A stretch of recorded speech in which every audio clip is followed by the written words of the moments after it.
Gordon was resting in a siding. Sometimes, he thought, it's really tiring to be such a large and splendid engine. One does have to keep up appearances so. Beep, beep, beep, beep. Hello, fat face, whistled Henry. What cheeks, spluttered Gordon. That Henry is too big for his wheels. Fancy speaking to me like that. Me, who has never had an accident.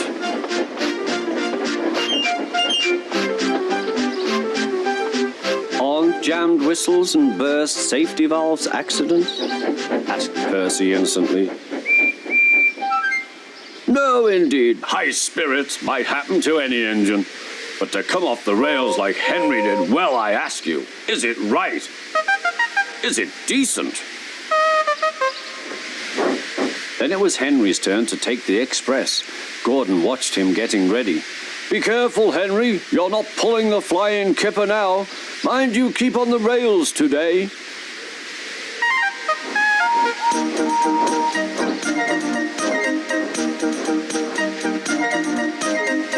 Henry went off in a huff, and Gordon yawned and went to sleep. But not for long. Wake up, Gordon, said his driver. A special train's coming, and where to pull it? Is it coaches or trucks? Trucks, said his driver. Trucks, said Gordon. Puh!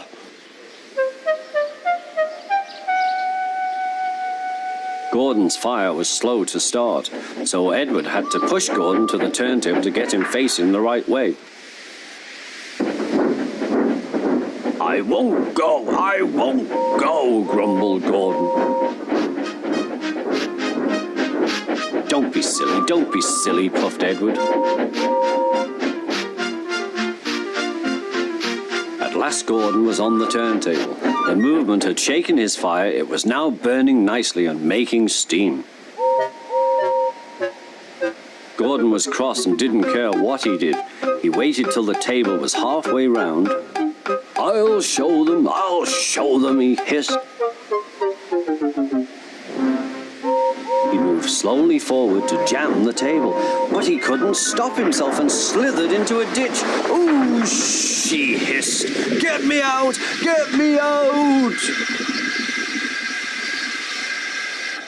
Not a hope, said his driver and fireman. You're stuck, you silly great engine. Don't you understand that?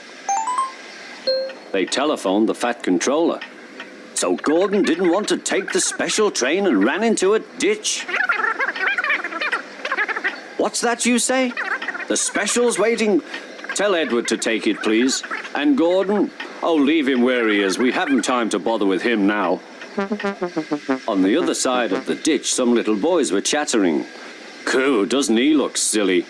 They'll never get him out. They began to sing. Silly old Gordon fell in a ditch, fell in a ditch, fell in a ditch. Silly old Gordon fell in a ditch, all on a Monday morning. Gordon lay in the ditch all day. Oh dear, he thought, I shall never get out.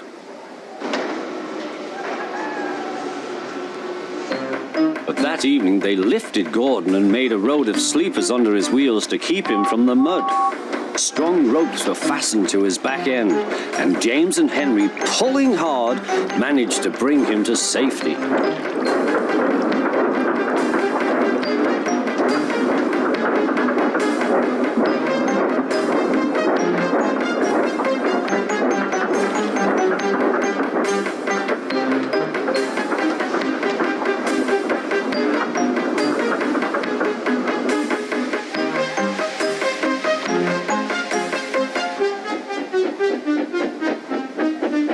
Late that night, Gordon crawled home, a sadder and wiser engine.